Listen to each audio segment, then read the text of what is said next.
Good afternoon, YouTube. Today's a sad day. I finally ran out of cloud storage. So, in going back through some of my archives of all of the photos I've taken over the years, I realized there was hundreds of photos of the old straight axle car that many of you have heard about and many of you haven't. And so I thought, what better way to get rid of some of these photos than to put them on a cool YouTube video and tell the story about what actually happened. Here she is, rusting away in the corner of my parking lot. Someday I hope to restore this thing and put it in my museum somewhere as a relic of one of my first successful builds. Something I'm super proud of. This thing was years and years of failing over and over and over again until we finally got it right. Was super successful for a few races, and then she was forever banned, never to see competition again.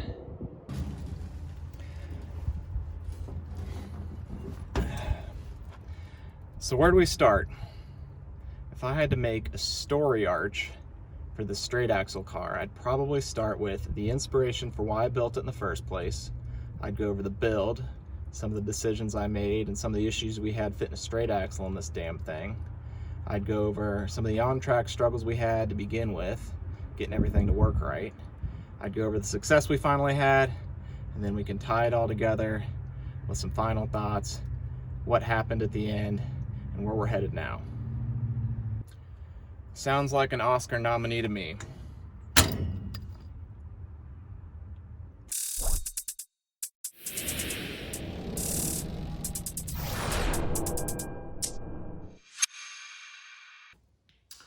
So what was the inspiration for the straight axle car? The reason I built the straight axle car was because I went to Eldora Speedway for the first time to watch the World 100, and it was fucking awesome, and I decided that I really wanted to win that race.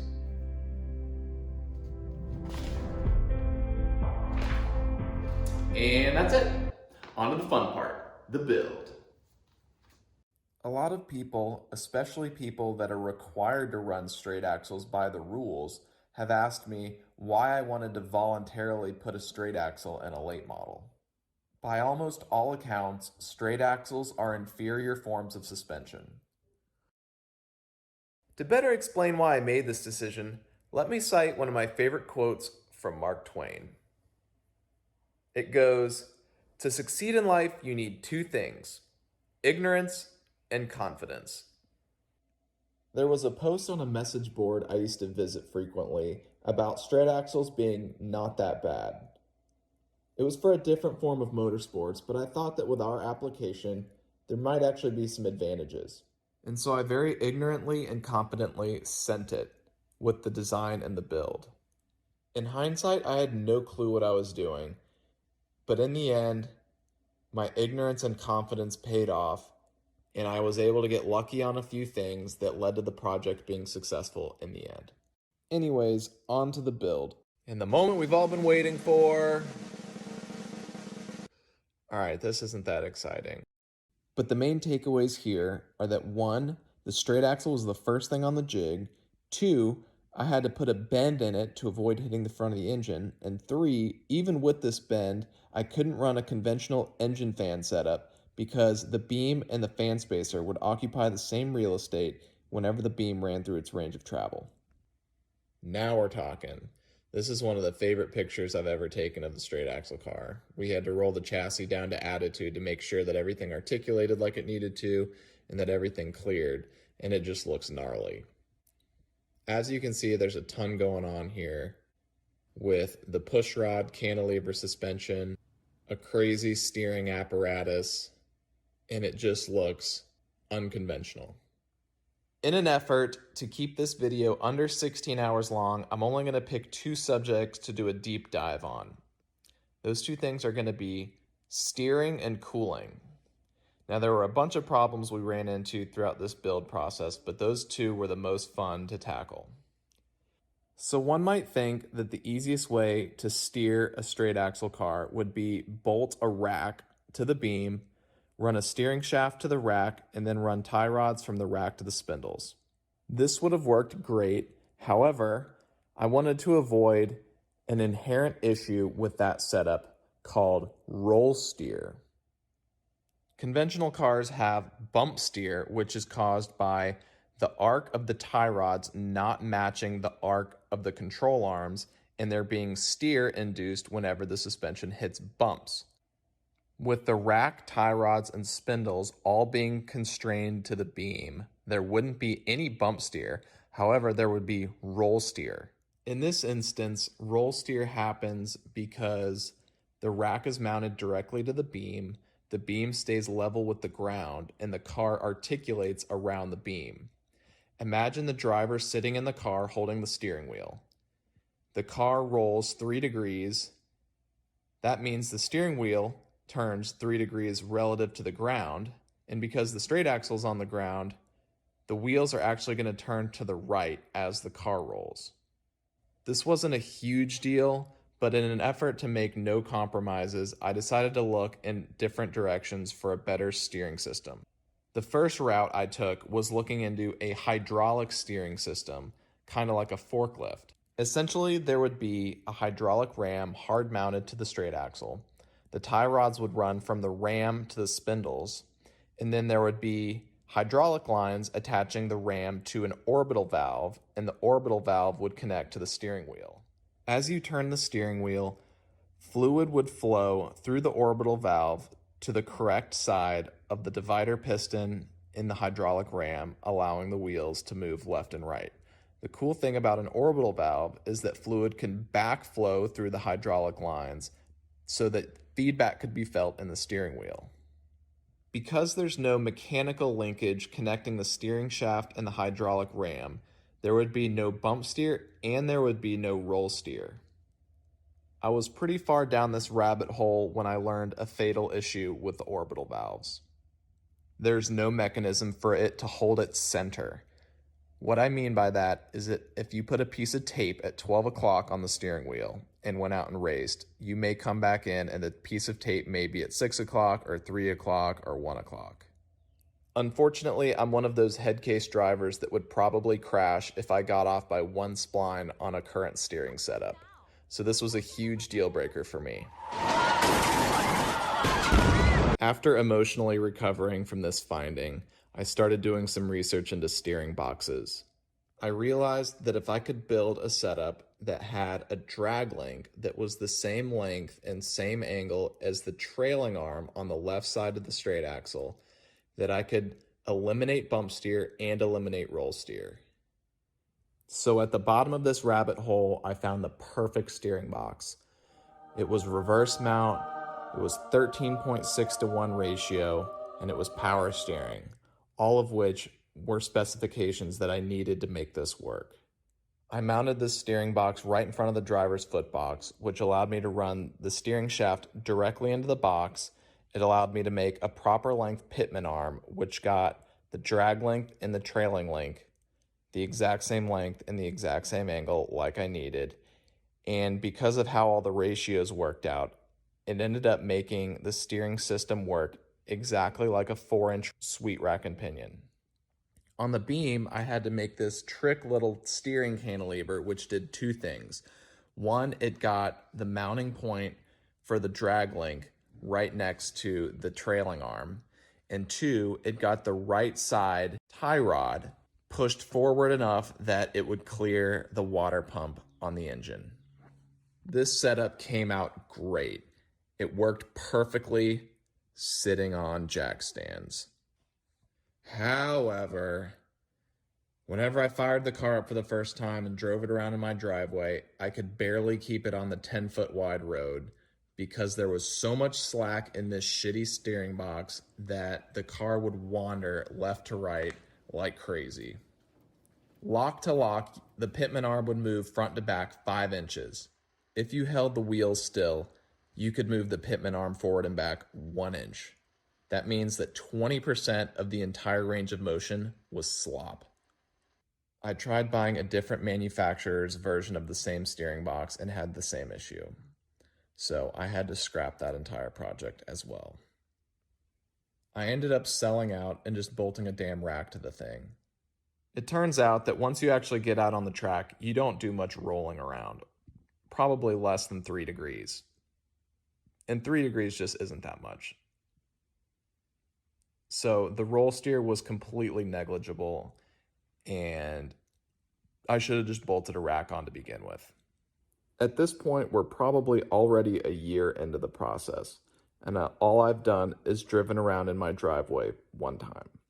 Because of the clearance issues with the beam and the front of the engine, I was no longer constrained to the front of the car for radiator placement. I decided to put the radiator on the right side of the car, thinking I could potentially get some more airflow over there.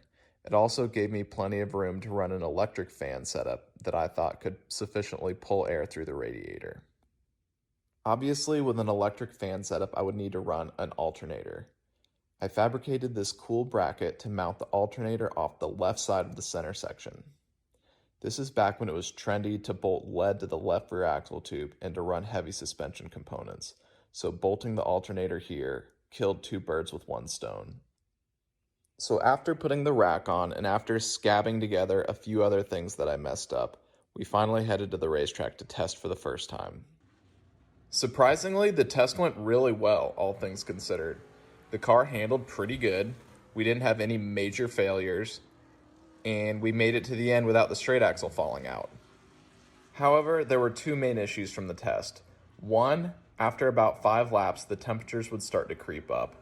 And 2, the frame killed the racetrack. And we had no clue how fast or slow we were.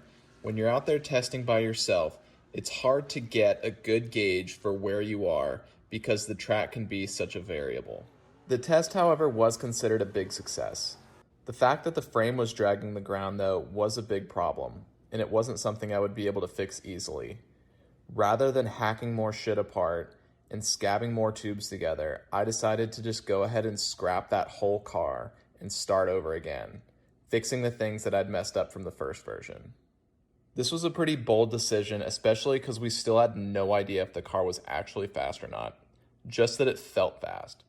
But my confidence tanks were full, and I made the call to order some more tubes and build another one. This car was essentially the same, just with all of the mess-ups fixed, and the tubes moved around so they wouldn't hit the ground.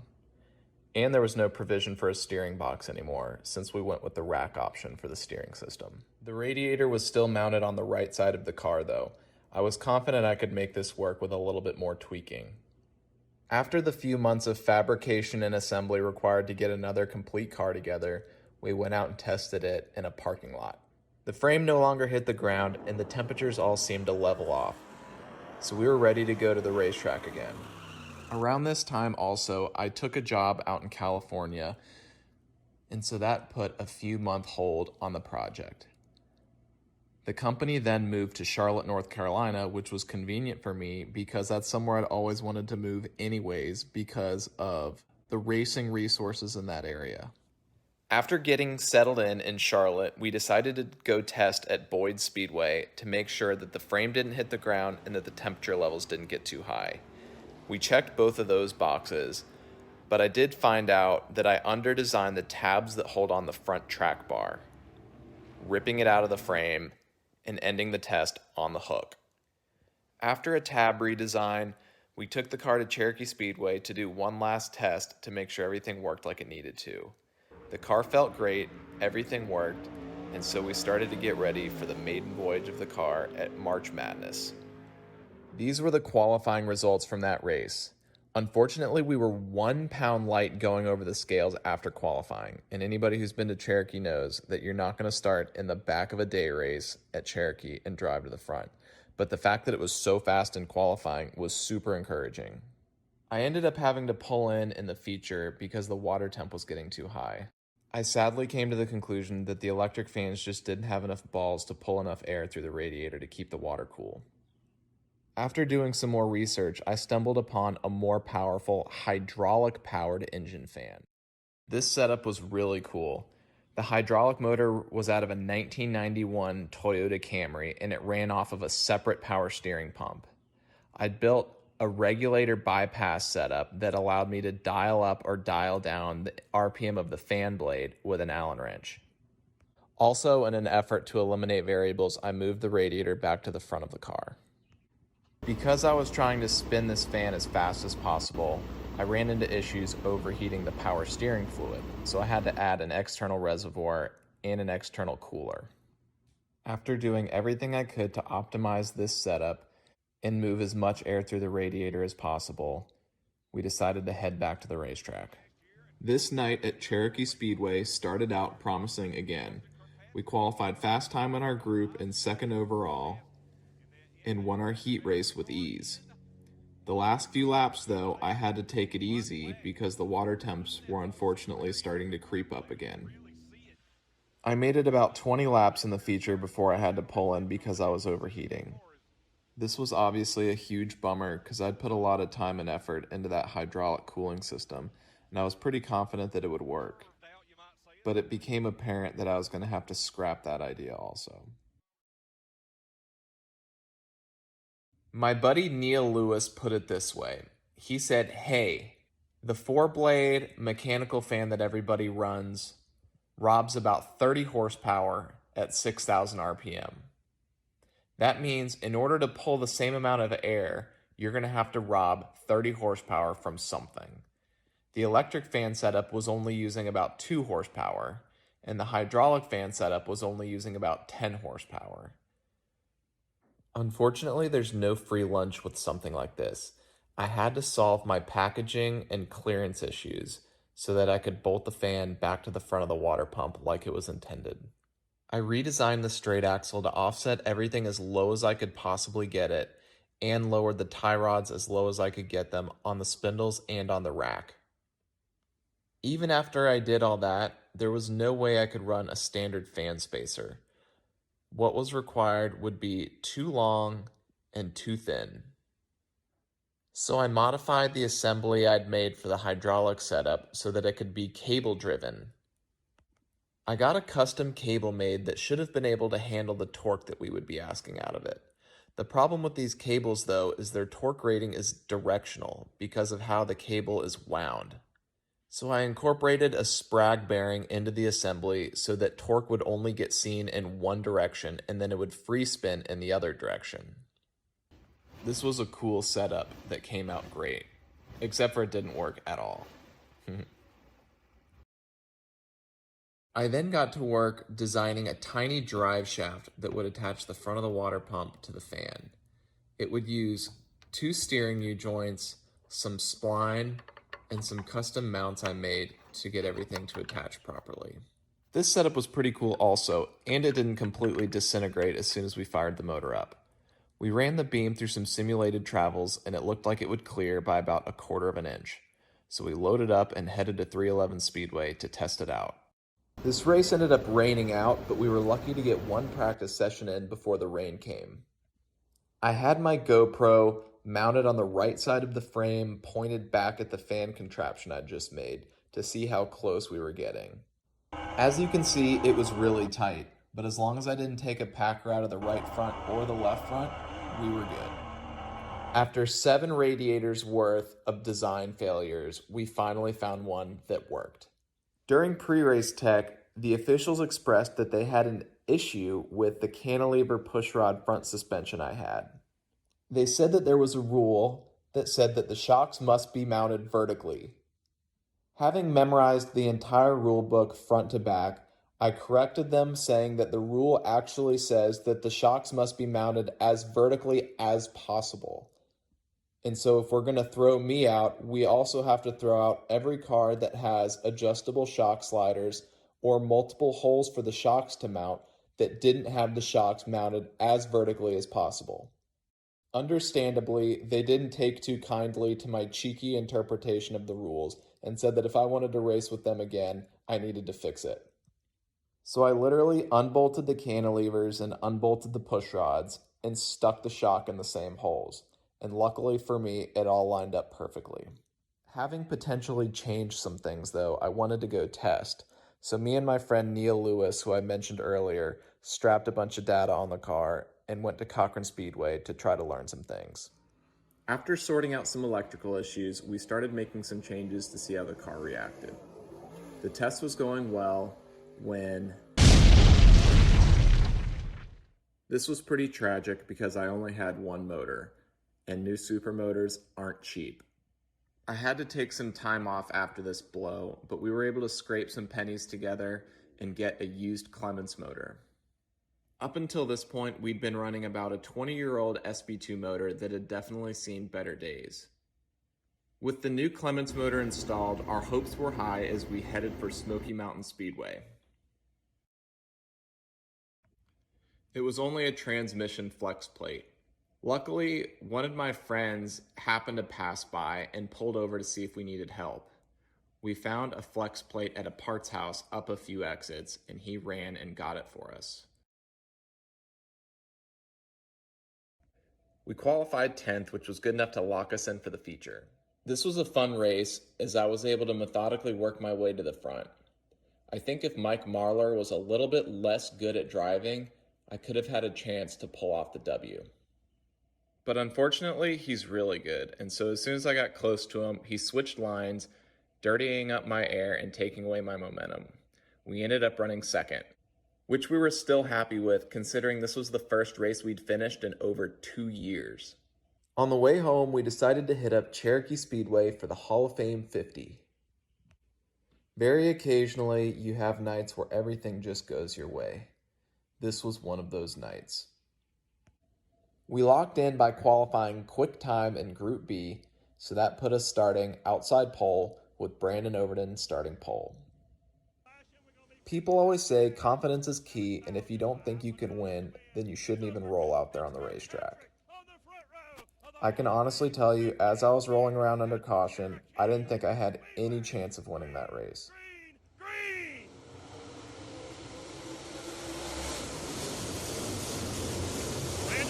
Austin Kirkpatrick battle 3 wide behind us, coming up with 2. Kirkpatrick on the outside.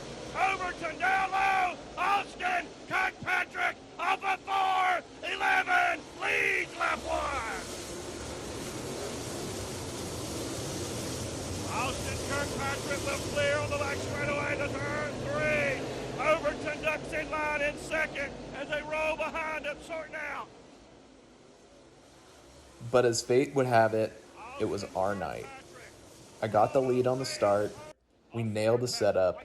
The car drove great. All of the cautions came when they needed to, and my tires lasted until the end.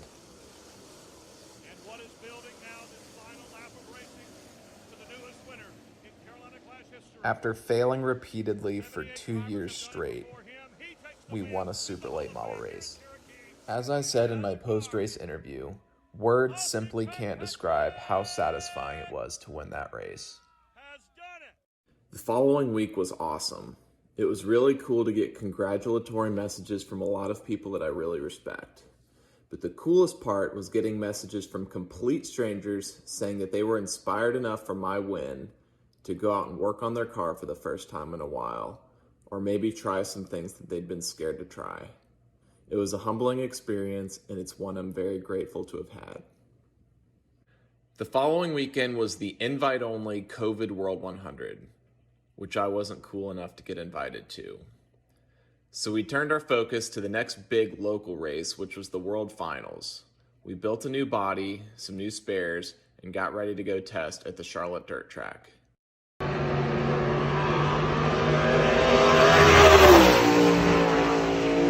The test was successful, being second overall to the best driver and best crew chief in dirt racing.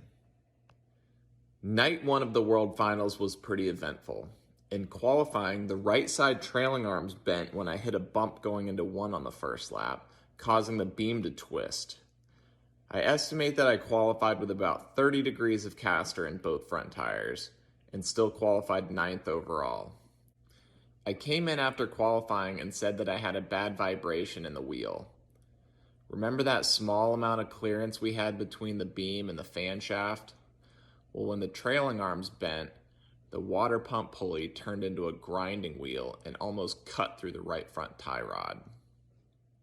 We got that fixed for the heat race, and were running second when the left rear wheel broke, ending our night. Yes, exactly. The yellow flag's going to come out. Donnie Schatz will inherit second, and Jonathan Davenport will move into the third and final transfer spot. But and there's a no. On the final night, after beefing up the right side trailing arms, we were quick time overall in hot laps and qualified third overall. In the heat race, I took it easy for the first few laps, making sure that everything was going to hold together, and then I hit the afterburners. On lap 7, we had a 1.1 second lead, and on lap 10, we had a 2.5 second lead. One to go on to Kirkpatrick, the class of the field. There is nobody going to catch him, and when you take Chris Smoky Madden pretty much to school, you've done something, because checker flag is out. Kirkpatrick wins. Madden comes home second.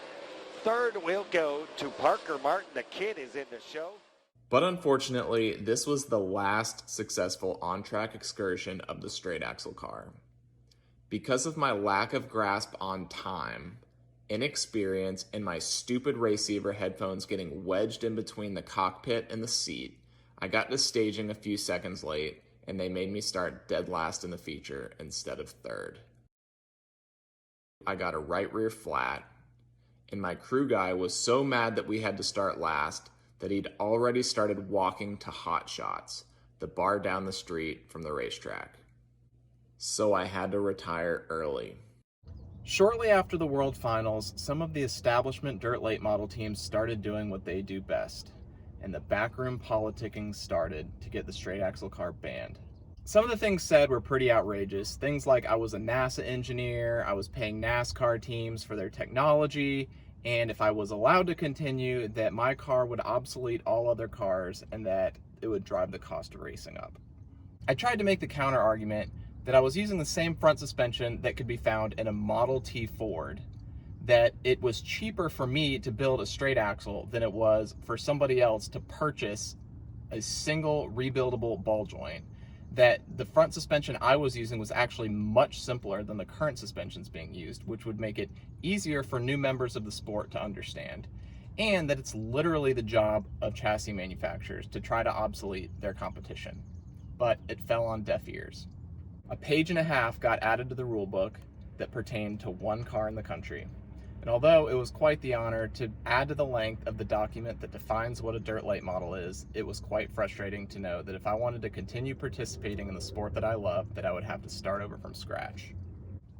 But I'm not going to play the victim. If you haven't realized from watching this video, I love designing, and I love building, and I love learning about new things. And I actually got to meet some of my best friends and meet some great people throughout this entire process, and for that, I'm extremely grateful. Earlier in the video, I mentioned that I got lucky with this build.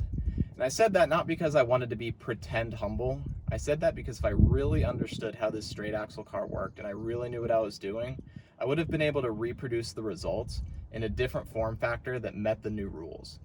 I would have been able to pick up where we left off, and that just didn't happen. The next chassis we built was pure shit, and we've really been hit or miss ever since. And here we are a few years later, and we're just now starting to figure out how the straight axle car actually worked, and we're starting to put the pieces together. Anyways, I really hope you guys enjoyed watching the video as much as I enjoyed making it. In the future, I'm thinking about making some videos, maybe some cool projects we've got going on at the shop, or maybe some more technical videos. So I really don't feel like there's any technical conversations being had in the public sphere, at least not behind a paywall. And I think it's important that we're excited about improvement and not scared of it. Again, thank you guys for watching. Let me know your feedback in the comment section, and we'll see you guys in the next one.